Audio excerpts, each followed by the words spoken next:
Hey, I'm the classical composer Andrew Lloyd Fry and poet, and this is an introduction to Igor Stravinsky. So we're going to be talking about some broad strokes of his life, some things that are interesting about his music, and then some pieces that I recommend if you're new to him to explore, and just give some of my thoughts on some of those pieces. Okay, so he grew up in Russia. His dad was a professional classical singer, and he played piano, but it wasn't like he was destined in anyone else's mind to change the course of classical music forever. So going to college, his dad wanted him to study law, and Stravinsky didn't, but he went. And that didn't last very long.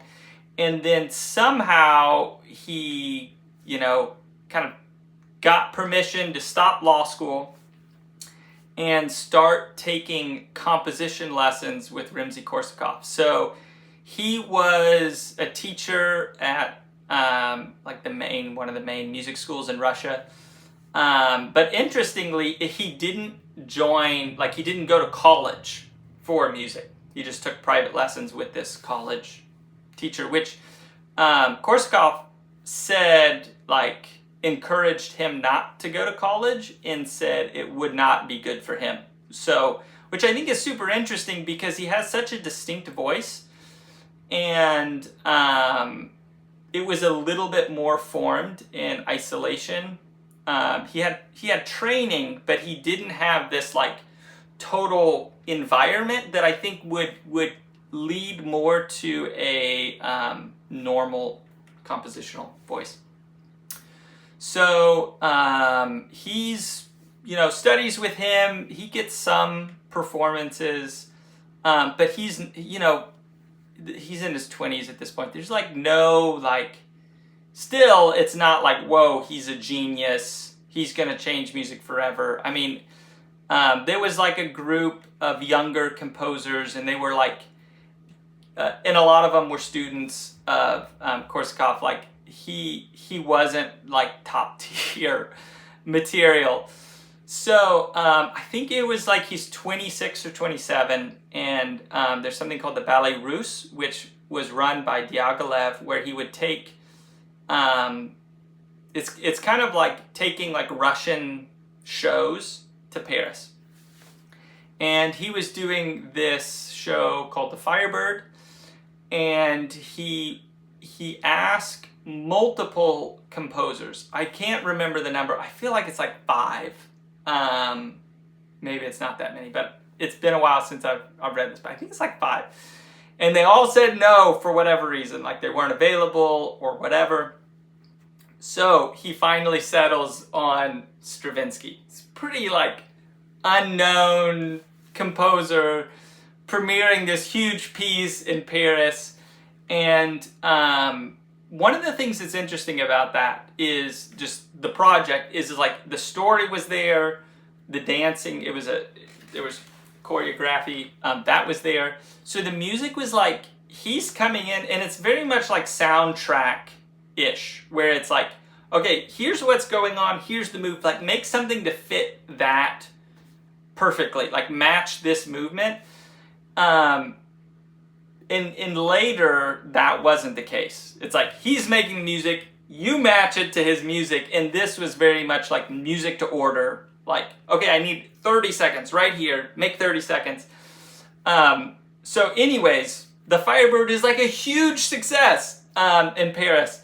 So it just blows up, and I think it was just the right amount of stability and novelty combined. So it's not a totally bonkers piece, but I think it just had just enough new colors, and it's the audience was primed for that. Now the other thing about that piece is the finale is incredible. And honestly, I think if you got rid of the finale, the piece would not be as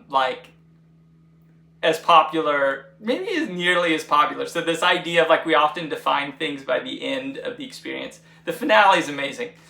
And this is the main piece that he gets that's had been performed over and over.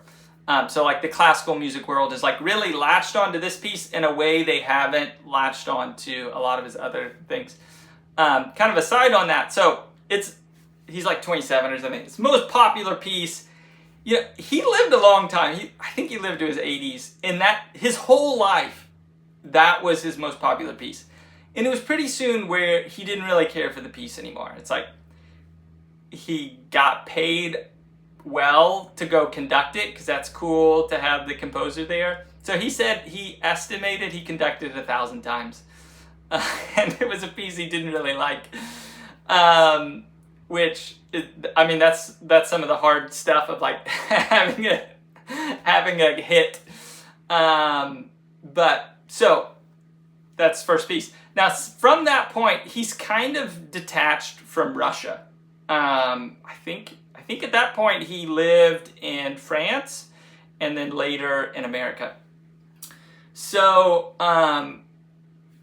Firebird's huge success. So they build on that. And Diaghilev of the Ballets Russes and Stravinsky do another project together. This time, the idea starts with the music with Stravinsky. So even the concept of what the piece is about, his idea. And it's Petrushka, which is kind of like Punch and Judy, like the puppets. It's kind of like that kind of idea. And it's this fair in Russia. And there's a puppeteer with puppets, and there's scenes of the fair, and then it kind of cuts and goes into the puppet world, and the puppets are alive, and there's this love triangle. So this piece is it's like let's just like take that winning formula and do it again, and it worked. Another huge success. Now Petrushka is one of my favorite pieces of all time, and the Firebird's like way more popular. I think this is like 50 times better, personally. Subjective, but it's such a good piece of music. And what I love is the beginning and end is the Strovetide Fair. So it's this, you know, there's lots of people and booths and singing and dancing. And it's just so bright and so beautiful and so like effervescent.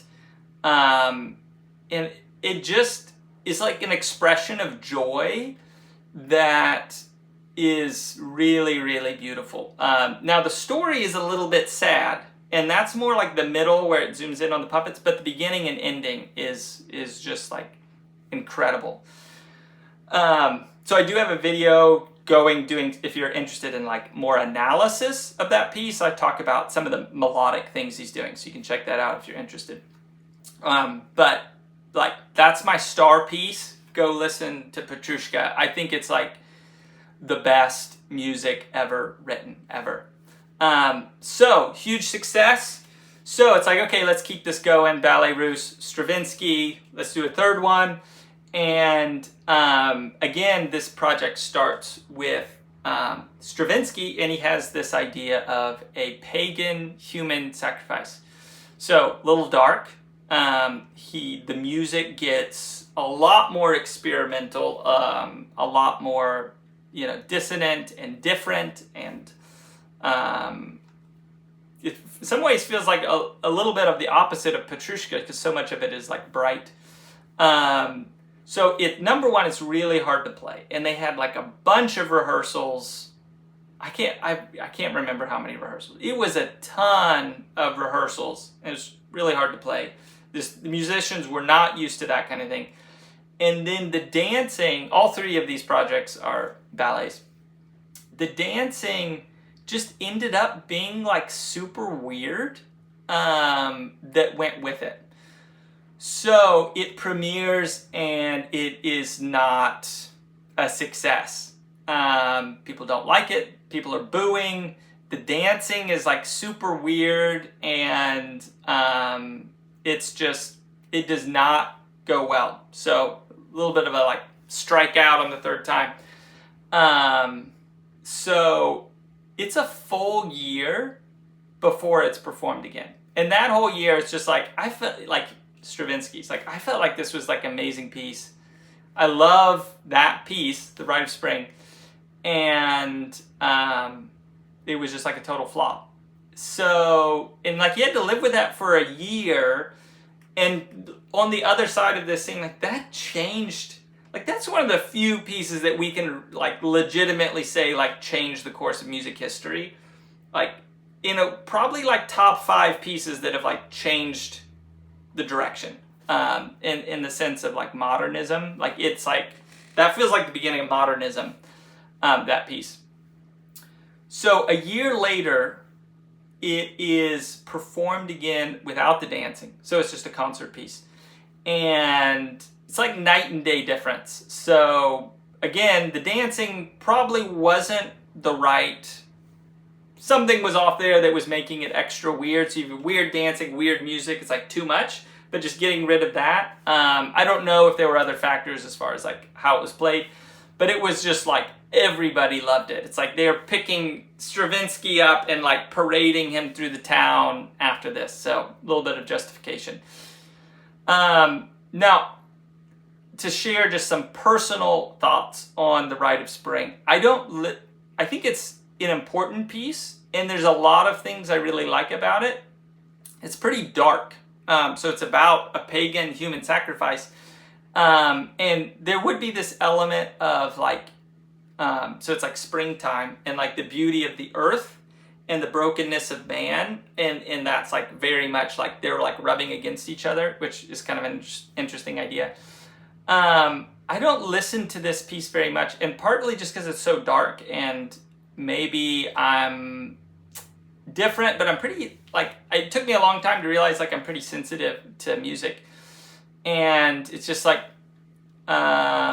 this isn't like a life-giving thing. So it's an important piece of music. It's not like, I don't know. There's a little bit of reservation saying like, go listen to this all the time, just because it is pretty dark. Most people probably fine, but for me, just responding like how I feel about that piece. So broad strokes, the rest of his life. He's living in France, and at some point he goes to America to give some lectures, and World War II breaks out. So he decides he's going to stay in America, which was a good idea. And surprisingly, you would think like New York, he would settle in New York, but he lived in California, specifically in Bel Air.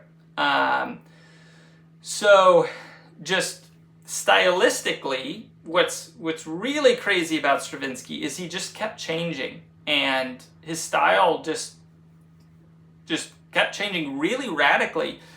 And some people, it's just kind of like they get their thing and they just keep doing their thing, and that's not him.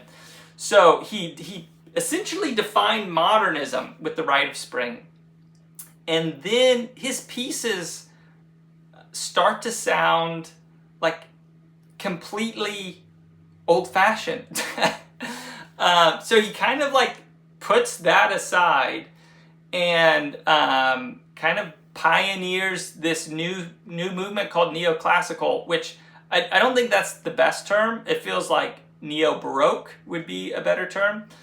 But it feels like he's listening to Bach all the time. And it's like, okay, you were the forefront, cutting edge, like, thing that's happening, and then like you're going back, and it sounds like it's 200 years old. Now, just a crazy thing is like he does that kind of stuff, and I like it all. I think it all sounds good, and it's all sounds like Stravinsky.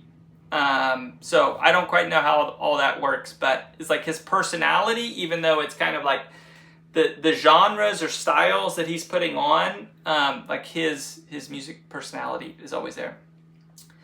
He does that for a while. So then 12-tone comes along, and he's at this point I think he's feeling a little left behind, and even he's having concerts where people are, kind of like booing his conservatism, especially in France, and it's kind of like he's the has-been, and Schoenberg and Webern and like their stuff is like the new now happening stuff.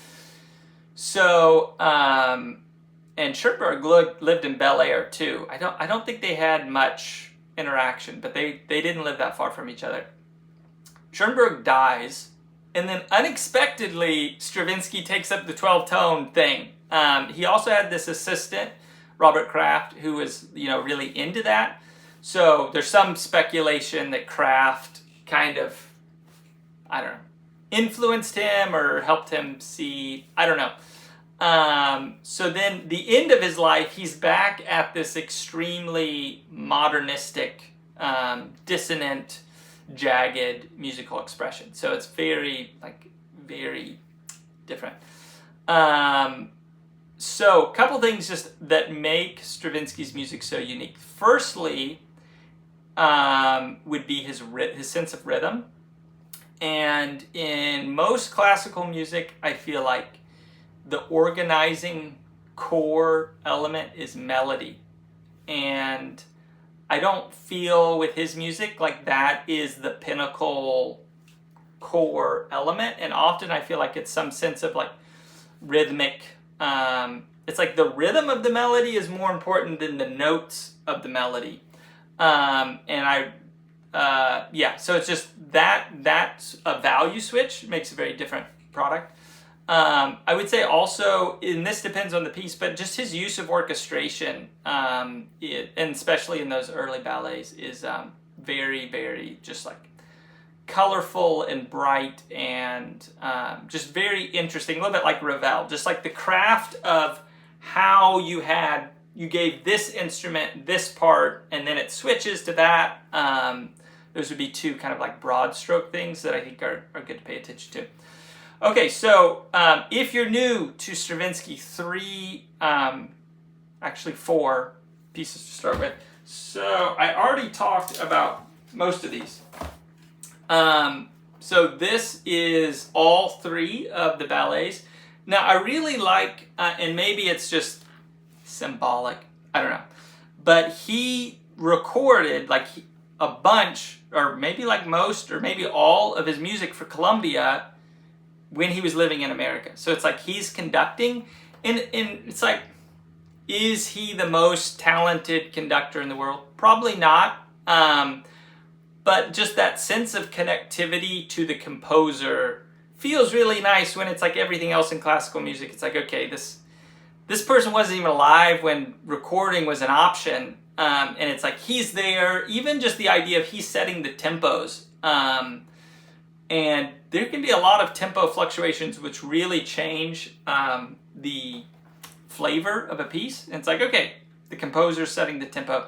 So all of these I'm going to talk about, they're on Columbia, and it's like he's there, he's conducting. So this is all 3 of the ballets, Firebird, Petrushka, and the Rite of Spring. And again, Firebird is like the popular one. Petrushka is my personal favorite. So that covers most of it with one blow with that one. The only other piece I'm going to recommend, and there's a lot that I really like, but this one felt like maybe extra important. So this album has a collection of shorter pieces, but what I wanted to highlight was the Dumbarton Oaks. So it was commissioned by a couple in Washington, D.C., and it was for a like chamber orchestra. I'm not sure what the numbers was specifically, but it's like, you know, maybe there's 15 string players or something like that. So I wanted to talk about this piece because it highlights that neoclassical element. And it sounds like weird Bach in a way that I really like. And this is, I think, a really good piece to get a flavor of how his music changed over time. Okay, thank you for watching Introduction to Stravinsky.